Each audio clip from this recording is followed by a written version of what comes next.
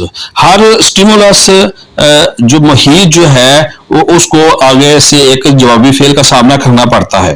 صورتحال کی تعبیر کے بعد فرد اپنے جوابی فعل کا اظہار کرتا ہے. فرد حصول مقصد کی خاطر راہ میں رکاوٹوں کو دور کرتا ہے. وہ اپنی موٹیویشن کے جس چیز میں اس میں موٹیویشن ہوتی ہے وہ جو اس کے مقاصد ہوتے ہیں اس کے مطابق جو ہے وہ آگے پڑھنے کی کوشش کرتا ہے, بڑھنے کی کوشش کرتا ہے. یعنی جس قسم کا سٹیمولس ہوگا, جس قسم کا مہیج ہوگا اسی کے مطابق جو ہے وہ رسپانس دے گا. اگر استاد جو ہے پیار محبت سے پڑھاتا ہے تو بچہ جو ہے وہ بھی پیار محبت سے پڑھنے کی کوشش کرے گا اور وہ اپنی مشکلات کو اپنے استاد کو بتانے کی کوشش کرے گا, اور جس کے مناسب حل کے نتیجے میں تعلم وقوع پذیر ہوگا. اور اگر جو ہے استاد غصے سے کام لیتا ہے اور سختی کرتا ہے, تعلم کا وقوع پذیر ہونے میں اس کے جو ہے رکاوٹ پیدا ہوگی, ناقص پن پیدا ہوگا, بچہ جو ہے وہ دل برداشتہ ہوگا. چونکہ اصل ہمارا مقصد تو یہ ہے کہ مناسب مہارتیں بچے سیکھ جائیں. اگر وہ مناسب مہارتیں سیکھنے کے دوران جو ہے وہ دلی طور پر آمادہ نہ ہوں, ٹھیک ہے, تو پھر جوابی فعل جو ہے وہ اس قسم کا ہوگا. تو بعض اوقات دیکھنے میں تو ہمیں نظر آتا ہے کہ بچے سیکھ رہے ہیں لیکن عملاً جو ہے وہ صرف جسے آپ کہتے ہیں مکہ کر رہے ہوتے ہیں یا صرف شو کر رہے ہوتے ہیں کہ انہوں نے بہت کچھ سیکھ لیا ہے, اب انہیں اگلے سبق کی طرف چلے جانا چاہیے. اور استاد اسی جوابی فعل کو صحیح سمجھ کر جو ہے وہ اگلے سبق کی طرف چلا جاتا ہے, جبکہ پچھلا سبق بچوں کا کمزور رہ جاتا ہے. ہمارا اگلا جو ہے عنصر تعلم کے عناصر میں سے تقویت, ری انفورسمنٹ. جب ہم بچے کو کوئی مشکل میں ڈالتے ہیں یا بچے کو ہم سکھاتے ہیں اور بچہ اس کو سیکھنے کی کوشش کرتا ہے, یعنی جوابی فعل دیتا ہے, رسپانس دیتا ہے, تو وہ کوشش کرتا ہے کہ استاد اس کے ہر جوابی فعل کو مناسب انداز سے پرکھے اور اس کے مطابق جو ہے وہ اسے جزا یا سزا سے نوازے. اور اسی جزا اور سزا کو ہی ری انفورسمنٹ کہتے ہیں, یعنی تقویت. اگر بچہ اچھے کام کرے گا تو اسے آپ سزا کی بجائے جزا دیں, شاباش دیں, گڈ. اگر بچہ غلط کام کرتا ہے تو جب آپ اس کو سزا دیتے ہیں تو بھی وہ تقویت ہی ہوتی ہے کہ بچہ وقت ضائع نہ کرے اور غلط کام یا غلط سیکھنے سے وہ رک جائے. تو تقویت جو ہوتی ہے سیکھے ہوئے کام کو جو ہے وہ اپریشیٹ کرنا, اس کی حوصلہ افزائی کرنا, یہ بڑا اہم ہوتا ہے. سیکھنے کے عمل میں اگلا ہمارا جو ہے عنصر ہے وہ بیداری, جاگنا. اور ذہنی سرگرمی اسی صورت میں وقوع پذیر ہوتی ہے, یعنی تعلم کا عمل اسی وقت وقوع پذیر ہوتا ہے جب آدمی بیداری کی حالت میں ہوتا ہے. حالانکہ آدمی سوتے ہوئے بھی خواب دیکھتا ہے لیکن ان خوابوں کی کوئی اہمیت نہیں ہوتی, وہ قابل اعتبار نہیں ہوتے چونکہ وہ پائیدار بھی نہیں ہوتے. اور یہ ہر فرد کے ساتھ جو تجربہ ہوتا ہے خوابوں کی صورت میں سوتے ہوئے وہ دوسرے فرد سے مختلف ہو سکتا ہے. اس لیے ایک فرد اپنی کیفیت کو اس لحاظ سے دوسرے کو سمجھانا اس کے لیے مشکل ہو جاتا ہے. جبکہ سیکھنے کے عمل میں جو سب سے امپورٹنٹ جو بات ہوتی ہے وہ یہی ہوتی ہے کہ اگر کچھ ایک قسم کا رسپانس جو ہے کوئی دے رہا ہے تو اس کے لیے سٹیمولس بھی ایک ہی جیسا ہوتا ہے, مطلب ایک جیسا مہیج جو ہے وہ عام صورتوں میں ایک ہی جیسا رسپانس پیدا کرتا ہے. مثلا بھوک ہے تو سب لوگوں کو دنیا کا تمام لوگوں کو جب بھوک لگتی ہے تو وہ بھوک ایک مہیج ہے, ایک محرک ہے جو انسان کو کوشش کرتا ہے کہ وہ حرکت کرے اور پھر اپنے لیے خوراک ڈھونڈے. اب یہ ایک یونیورسل چیز ہے, لیکن جب اگر آپ یہی کیفیت سوتے ہوئے محسوس کریں تو کوئی آدمی زیادہ محسوس کرے گا, کوئی کم محسوس کرے گا, اور جس کی کوئی اہمیت نہیں ہوگی. اس لیے تمام اعضاء جو تعلم میں مصروف ہوتے ہیں وہ بیداری کی حالت میں ہی مربوط ہوتے ہیں. شعوری طور پر ہی انسان سیکھتا ہے. تعلم کا عمل جو ہے وہ اس کے لیے سب سے اہم بات یہ ہے کہ وہ شعوری طور پر, ذہنی طور پر حاضر ہو, استاد کی طرف متوجہ ہو اور عملاً جسمانی لحاظ سے بھی اسی میں موجود ہو. آج کے دور میں جس طریقے سے آن لائن ایجوکیشن بھی ہوتی ہے لیکن اس کے اندر بھی سب سے اہم بات یہ ہے کہ وہ روبوٹ نہ ہو, وہ روبوٹ کا اس کا بہیویئر نہ ہو, وہ دور اگر دراز علاقوں میں کمپیوٹر کے ذریعے انٹرنیٹ کے ذریعے بھی سیکھ رہا ہے تب بھی وہ ذہنی طور پر جو ہے وہ جاگتا ہوا ہو, قریب استاد کی کلاس میں بیٹھا ہو یا دور دراز آن لائن کلاس لے رہا ہو, دونوں صورتوں میں اسے بیداری کی حالت میں ہونا چاہیے, تبھی تعلم وقوع پذیر ہوگا اور اس کا فائدہ ہوگا. جی اب ہم تعلم کے آخری عنصر کی طرف آتے ہیں, اصلاح پذیری, کریکٹنس. دیکھیں تعلم سیکھنے کو کہتے ہیں اور ایسے عادات کو کہتے ہیں, ایسے رویے اور کردار کو کہتے ہیں جس کے اندر تبدیلی آتی ہے اور مستقل تبدیلی ہوتی ہے اور ہماری زندگی کا حصہ بن جاتی ہے. اگر ہم صحیح سیکھیں گے تو وہ ساری صحیح زندگی ہمارے ساتھ وہ صحیح جو ہے اس کے معنی رہیں گے. اگر ہم اس سیکھنے میں غلطی کریں گے تو جو ہے جب وہ غلطیاں بھی ہماری ساری زندگی کا حصہ بن جائیں گی. مثلا ایک بچہ جب کوئی کام کرنے کی کوشش کرتا ہے, لکھنے کی کوشش کرتا ہے, الفابیٹس لکھتا ہے, اگر اس کو بر وقت اصلاح دے دی جائے تو اس کی ہینڈ رائٹنگ اچھی ہو جائے گی, اس کا خط اچھا ہوگا اور اس کی تحریر جو ہے وہ خوبصورت ہوگی. لیکن اگر بر وقت اس کی اصلاح نہ کی جائے, تحریر میں اصلاح نہ کی جائے, اس کے الفاظ کو درست نہ کروایا جائے تو اس کی جو ہینڈ رائٹنگ جو ہے وہ خراب رہے گی, اور پھر جب وہ ساری زندگی اس کو سیکھنے کا اپنی ہینڈ رائٹنگ صحیح کرنے کا موقع نہیں ملے گا, بڑی کلاسوں میں چلا جائے گا, دوسرا علم حاصل کرے گا, لیکن تحریر کے معاملے میں اس کی جو خوبصورتی ہے وہ اسے حاصل نہیں ہوگی. وہ اسی صورت میں ممکن ہوگی جب چھوٹی عمر میں اس کی اصلاح ہو جاتی. اسی طریقے سے جب ہم کوئی چیز یاد کرتے ہیں یا ہم کوئی چیز بناتے ہیں, اگر اس کے اندر کوئی ٹیڑھ پن رہ جائے گا, کوئی غلطی رہ جائے گی تو وہ چیز ناقص بنے گی. اسی وجہ سے جو ہے وہ تعلم میں سکھانے سے زیادہ اصلاح پذیری اہم ہوتی ہے. آپ نے سکھایا, آپ نے 1 سے 100 چیزیں سکھا دی, بچے نے 80 چیزیں غلط سیکھ لی, 20 صحیح سیکھ لی, تو فائدہ کیا؟ اس نے 100 تو سیکھ لی لیکن اب ان سیکھی ہوئی چیزوں میں 80 تو غلط ہیں اور جب جو ہے وہ 20 صحیح ہے تو اس کا کیا فائدہ ہوگا؟ تو بچے کو جو بھی سکھانا ہے اگر 20 چیزیں سیکھے تو 20 کی 20 صحیح چیزیں سیکھے, 80 چیزیں سیکھے گا تو صحیح چیزیں سیکھے, تاکہ جس لیول پہ بھی وہ سیکھ رہا ہے اس سے جب وہ اگلے درجے میں جائے گا تو جو نیچے اس نے غلط چیزیں سیکھی ہیں وہ پھر آگے رکاوٹ بنے گی اور اس وجہ سے پھر وہ آگے اس کا علم ناقص ہوگا, وہ سیکھے گا نہیں. یہی بات ہمارے ریاضی کے سوالات میں ہوتے ہیں کہ بچے بر وقت جو ہے وہ تمام جتنے بھی نظریات یا خیالات یا ٹاپکس پڑھائے جاتے ہیں جس کلاس میں جس لیول پہ پڑھائے جاتے ہیں وہ اس کو اتنی توجہ سے سیکھتے نہیں ہیں, نہ استاد سکھاتے ہیں, اور پھر جب وہ اگلی کلاسوں میں جاتے ہیں تو 33, 35, 40, 50% نمبر لے کر وہ اگلی کلاس میں تو چلے جاتے ہیں, لیکن جو پچھلی کلاس کی کمی رہ جاتی ہے, جو غلطیاں ہوتی ہیں, جو برابر درست نہیں ہوتی, تو پھر وہ اگلی کلاس کا حصہ بن جاتی ہیں اور اسی وجہ سے بچے جو ہے وہ کسی سبجیکٹ سے نفرت کرنے لگ جاتے ہیں. یہ تو مجھے آتا نہیں, یہ مجھے تو پسند نہیں, اس کے اندر تو یہ چیز ہے. تو اس کی وجہ یہی ہوتی ہے کہ بر وقت اصلاح وقوع پذیر نہیں ہوتی, جس کی وجہ سے تعلم کا جو عمل ہے وہ ناقص رہ جاتا ہے اور پھر وہ اگلے درجوں میں بھی جو ہے وہ مکمل طور پر درست نہیں ہو سکتا. جس لیول میں جو غلطی وقوع پذیر ہو جاتی ہے اس کو اگلے درجوں میں ٹھیک کرنا مشکل ہو جاتا ہے.